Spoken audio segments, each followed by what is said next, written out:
Wildan Febri Akbar yang sekaligus akan meresmikan pameran Muara Tumbuh kali ini. Dan setelah itu akan dilanjutkan oleh sesi tour dan interaksi dengan karya Bunia Gautama di ruang pamer. Lalu kita akan memasuki sesi diskusi yang akan diisi oleh yang terhormat Bunia Gautama. Karena waktu telah menunjukkan pukul 4, maka tidak akan berlama-lama lagi. Saya akan memberikan kesempatan kepada wakil dari Sanggar Olah Seni, Kang Tony Antonius, dimohon untuk maju ke depan dan menyampaikan sepatah dua patah katanya. Assalamualaikum warahmatullahi wabarakatuh. Terima kasih dari Sanggar Olah Seni. Pertama-tama saya mengucapkan selamat di media partner dalam setiap event di Sanggar terutama, dan juga terima kasih kepada perwakilan dari Holy Space yang emang mungkin ikut memberi kontribusi lebih juga ya untuk di pameran ini. Mungkin berkali-kali ya membuat event di sini dan selalu berhasil. Pameran ini.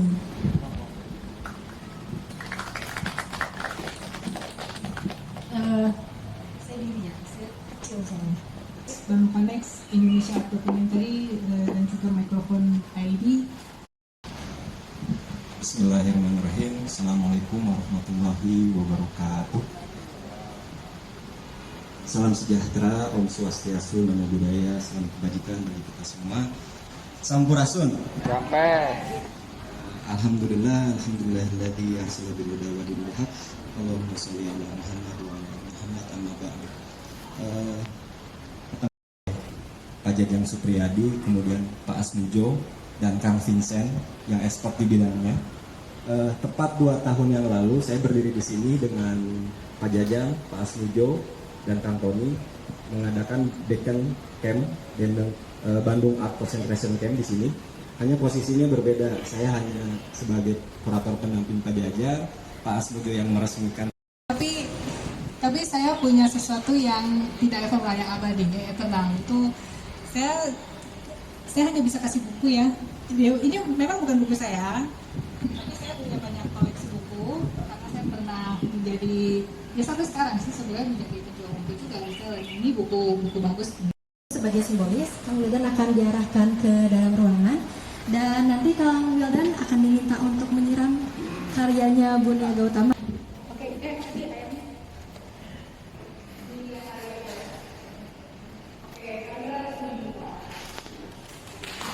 Kemudian sekali lagi menghadiri sekali lagi pameran Muara Tumbuh yang kedua resmi dibuka.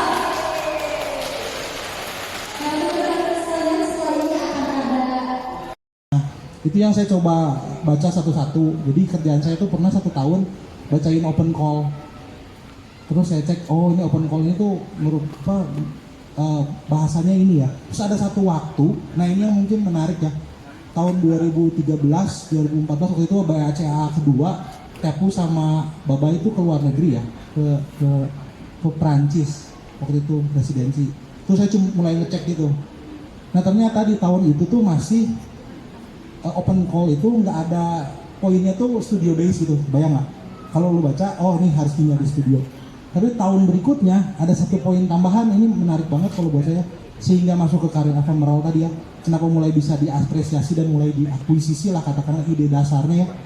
Saat dia berubah ke harus bisa bekerja dengan komunitas di luar. Jadi ada 1 tambahan, nah saya kaget ya.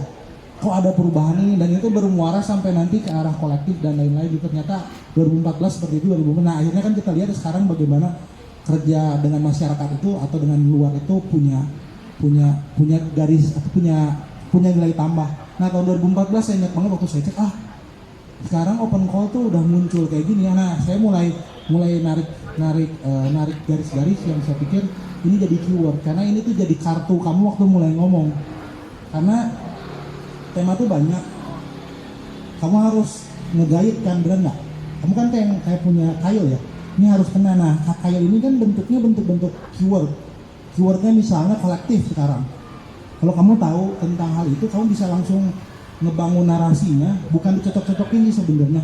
Karena kalau kamu berkaryanya memang udah seperti tinggal di kadang 1 kalimat bisa cuma satu kata lah, sederhananya gitu.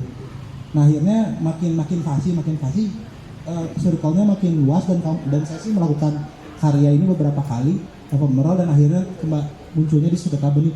Mungkin kalau saya lihat dari semua karya saya yang dikerjain, apresiasi terbesar yang saya pernah terima ya itu di Sedekah Benih karena proyeknya 3 tahun dibiayain semua, bisa bawa orang ke luar negeri. Saya kan selalu mikir kalau saya kerja sama Mang Dian gitu misalnya, bisa nggak dia ikut juga ke Jerman gitu. Dan saya juga suka pengen tahu sekarang residensi seni itu bisa buat orang lain nggak? Ternyata bisa juga. Ternyata bukan asal di dalam satu payung seni, residensi itu tuh mungkin banget. Nah akhirnya kalau saya lihat bentuk apresiasi, katakanlah bentuk koleksi yang paling besar yang saya pernah terima itu di Sedekah Benih. Karena kalau dihitung 3 tahun bisa kerja sama orang dan orang bisa kerja dan dibayar dengan baik gitu. Dan saya pun dapat bayaran yang proper dan terbuka ke circle baru, terutama circle barunya itu adalah kampus. Ini juga salah satu hal yang mungkin miss ya, karena ada institusi, museum dan misalnya galeri atau alternative space, ada kampus ternyata. Nah sekarang itu kampus terbuka banget sama wilayah kerja kolektif. Saya juga kaget di ZKM itu Center of Kunst and Media. Saya kan residensi di sana, terus pameran di sana, aneh banget karya model saya tiba-tiba masuk ke situ gitu. Waktu saya pertama datang di ZKM itu karya kan semua pakai segala rupa lah, AI apapun gitu. Nah waktu saya lihat ternyata di kampusnya mereka tuh nyambung sama kampus ya. Di kampusnya itu ada satu section khusus memang belajar tentang bagaimana berkolektif. Jadi udah masuk ke akademik. Saya bilang berarti ini udah mulai nih keyword baru kan. Akhirnya ternyata bisa masuk lagi main ke beberapa lahan yang sebenarnya kalau dipikir karya saya masuk ke Center of Media Art gitu di Karlsruhe kan aneh banget ya. Pas saya baca si direktur sebelumnya kan Peter Weibel, kalau baca tuh nggak ngerti saya tulisan dia apa, karena memang super technical banget. Tapi director yang baru itu Alistair Hudson, dia tuh kalau tahu Turner Prize, dia kan jurinya.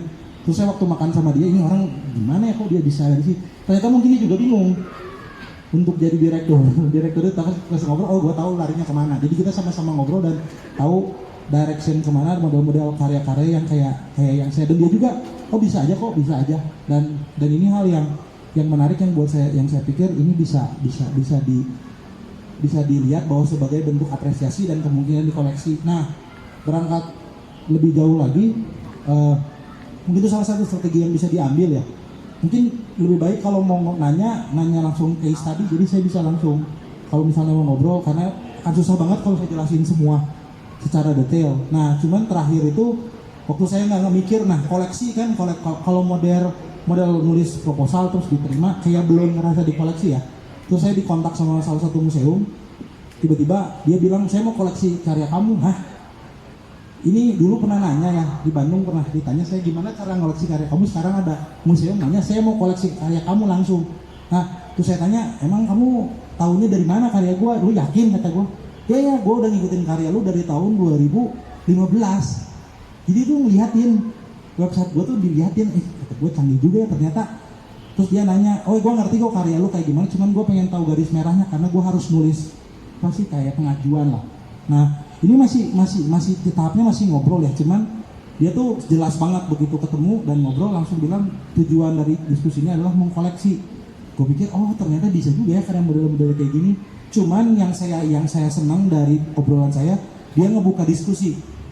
Oke, saya tahu mungkin permasalahannya adalah di sini, tapi kita buka obrolan supaya ini bisa direpresentasikan ulang dalam konteks yang ruang misalnya institusi yang dia punya. Kalau gitu hayu, kata gue, karena juga sebenarnya saya pun nggak anti banget sama misalnya bikin objek ya. Cuma saya nggak pernah ada kesempatannya aja dan nggak pernah diajak ngobrol. Nah ternyata dia tuh ngebuka obrolan dan saya pikir oke, kalau gitu saya bikin teksnya semua dan bahan-bahannya. Jadi nggak apa-apa, kata gue, akuisisinya mungkin bisa 2 tahun lagi. Cuman gue tuh pengen belajar dari dia untuk gimana membuat ini jadi bisa di museum gitu kan. Kebayang ya, itu kan permasalahan yang mungkin tadi yang ditanya ke Bania. Cuman mungkin langkah berikutnya tuh nggak ada obrolan gitu, karena mungkin orang-orang yang model kayak saya dia justru sangat mungkin mengkoleksi apapun.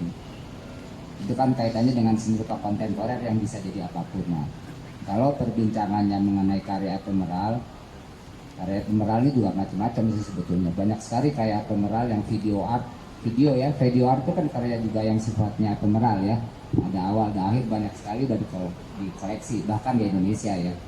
Jadi nggak perlu dipertanyakan. Terus kedua, ephemeral ini juga berkaitan dengan kemungkinan apakah karya ini karya otonom atau karya kolektif ya. Jadi kalau ini dua orang ini, yang satu yang sebelah kanan ya itu sebetulnya tetap seniman otonom, yang sebelah sana seniman kolektif. Nah, seniman kolektif umumnya memang tidak dikoleksi tapi disupport. Makanya Vincent itu sering jalan-jalan ke luar negeri karena support fundingnya ada. Di sini nggak ada. Nah, kalau kaitannya dengan koleksi saya nggak jelas. Di Vincent waktu ditawarin di koleksi itu kan Vincent sebagai seniman kolektif yang juga kemudian bisa aja jadi seniman otonom, karena saya juga pernah lihat karyanya dia dipamerkan di Sarina itu ya karya otonom, karya keramik. Nggak gitu bagus sih dia kalau buat karya keramik, karena dia seniman kolektif baru dia bagus gitu. Nah cuma dia bisa aja kan seniman kolektif bisa aja dia jadi personal gitu. Ya nggak ada pertanyaan kalau keramik itu bisa dikoleksi, pasti bisa. Nah cuman gini, yang namanya dikoleksi apapun karya itu satu catatannya senimannya recognize apa enggak. Lukisan juga sangat mudah dikoleksi tapi nggak recognize, ya nggak dikoleksi. Kalau saya bicara koleksi maksudnya koleksi dari pasar arus utama. Jadi jangankan karya-karya performatif ya, performatif itu juga karya ephemeral. Bisa nggak dikoleksi? Bisa. Bahkan bisa nggak usah dari video, dari foto, skornya aja. Skornya itu tuh konsepnya, konsep performance-nya pun bisa dikoleksi. Jadi nggak ada pertanyaan tentang itu. Tapi kalau kita bicara di Indonesia masih sangat susah. Jangankan karya ephemeral ya, karya patung pun masih sangat sulit. Nah ini juga kaitannya dengan ketidakcanggihan pasar di Indonesia. Dan kenapa pasar di Indonesia nggak canggih? Ya tentu saja kemudian karena kolektornya tidak educated, tidak teredukasi, tidak kemudian mendapatkan saluran-saluran bahwa karya seni yang menarik itu adalah karya seni yang kemudian menerobos. Jadi di sini reasonnya mengkoleksi kan tiga ya,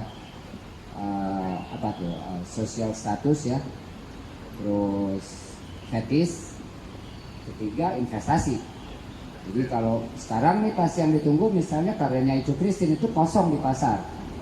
Nah kalau koleksi juga di hasil usul utama itu cuma satu hukumnya supply and demand.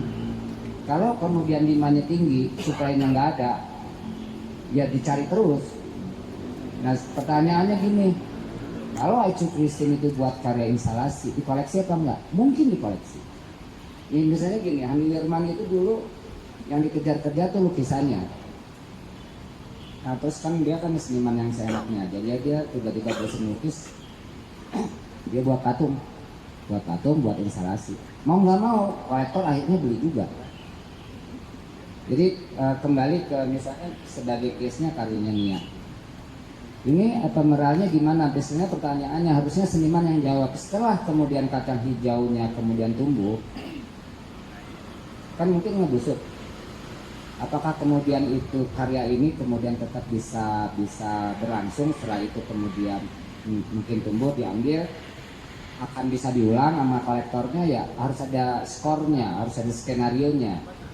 Jadi ini sebetulnya termasuk karya instalasi konvensional, bisa disusun ulang, bisa disimpan, kan ada petunjuknya gitu. Bisa juga nanti si pemiliknya itu kemudian melakukan semacam ritual. Oh gue pengen mengundang kalian nih mengulang yang seperti dilakukan di sini, selalu bisa. Itu hal yang mudah gitu sebetulnya, no problem.